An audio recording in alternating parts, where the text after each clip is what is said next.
I have to be honest, I was extremely shocked the first time that I heard stories about the garbage dump outside of Manila, that capital city within the Philippines.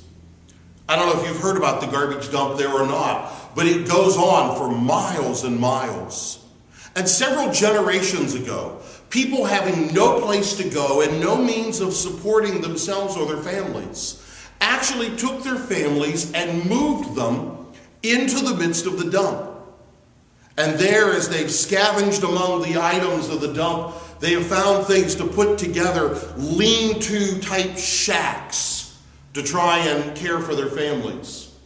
And every day, when the garbage from the city is brought out and it's dumped there at the edge of these garbage dumps, the people come and they start to forage through, looking for scraps of clothing to clothe themselves, looking for food to feed their children. And there are entire generations of people that have been born, lived their lives, and died, never leaving the garbage dump. Never realizing, for some of them, that there was any world outside of that world that they were trapped in. Stories like this are not just from countries like the Philippines. We find that even here in the United States, there are families that are going through very difficult times. I read the story of John and Wendy Cox, a family that were doing everything that they knew to do to try to make ends meet. She had a job at a healthcare facility. He had picked up odd jobs along the way, finally had gotten a job part-time as a youth minister at a church. It was a struggle for them to try to provide for their family. But finally, they were able to scrape enough resources together that they were able to buy their first home. The home was in a very rundown section of Los Angeles, and it was the most hideous color of blue. As a matter of fact, everybody in the neighborhood referred to it as the Smurf house. But they were excited because it was theirs. It was going to be a place where they could raise their family and where they could make a life. Well, they were excited until they started checking some things out and found that without really having a mechanical background to know what he was seeing when he bid on the house and bought the house, John had bought for his family a house that the plumbing was no good in. Floorboards were rotted out. The electrical system was not safe, and really they were at risk of fire. He was doing his best to make ends meet, and he was doing his best to try to repair the home. But so many of the things were beyond his expertise. And then early one morning, it happened. They were sleeping when all of a sudden, from outside their house came the blaring sound of a voice over a loudspeaker system calling out, "John and Wendy Cox family, come out of your house!" They walked out of their house to find Ty Pennington and the crew of the folks from his TV show, Extreme Home Makeover. And they took that family and they moved that family out of their home for a week. And in that week's time, they came in and they tore out decayed plumbing and replaced it with new pipes. And they ripped down unsafe electrical outlets and put in all of it inspected and the approved wiring that was needed. They took warped floorboards and put them in and put in a new kitchen and a new bathroom. And on day 7, on reveal day, when John and Wendy Cox and their family came back, not only was it a new house, but it was a new chance in life for them. Now, many of us that are sitting here today maybe do not have the resources to build someone a new house. Maybe we do not have the mechanical expertise to put in new plumbing or new electrical work.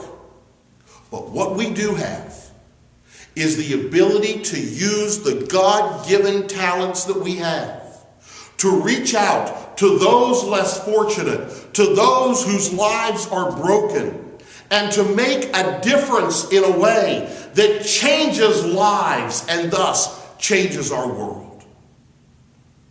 I get tired of being around people that just want to say, oh, in the good old days I remember. Or folks that are saying, oh, things have become so bad. Steve, in my neighborhood, in my community, and sometimes even in my family.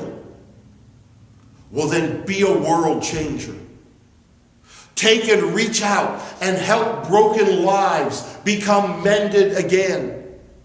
Help those like the people in the dumps of Manila that do not know that there is anything any better in life. Show them that there is a better way. I remember one Christmas several years ago, we were able to bring a young lady into our home that had grown up all of her life in a very broken and dysfunctional family. When we met her, she was actually a resident in an inpatient drug rehab program. And we were able to bring her to our house for Christmas Day. And I remember talking to her afterwards, the questions that she had. She said, is that how your family always is? Do you normally sit down and have meals together?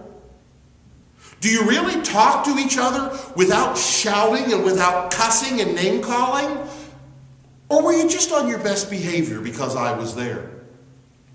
What a joy it was to share with her, to let her know that every world does not have to be like the one that she grew up in. You are here because you care enough to want to invest your time and your lives in something bigger than yourselves. You are here because you want to touch lives. You are here because you want to change worlds. A history book that I was reading was talking about that fateful night when the Titanic sunk. And as the Titanic was going down, one of the things they wanted to do was launch flares into the air so that if there were any other ships around, those ships would see those flares and come to their rescue. One of those that was an assistant to the captain told those that had the flare guns, don't launch them from here. Get to the highest point of this sinking ship and launch the flares from there. Because the higher the light goes in the air, the better the chance that light will draw someone. How high in the air will you shoot the light that is in your life? How high in the air will you shoot those things that you have been blessed with, that others will see that there is hope in a dark world? You are the light that will push back the darkness in this world that we live in. So take that light that is within you and go out of here and go change your world.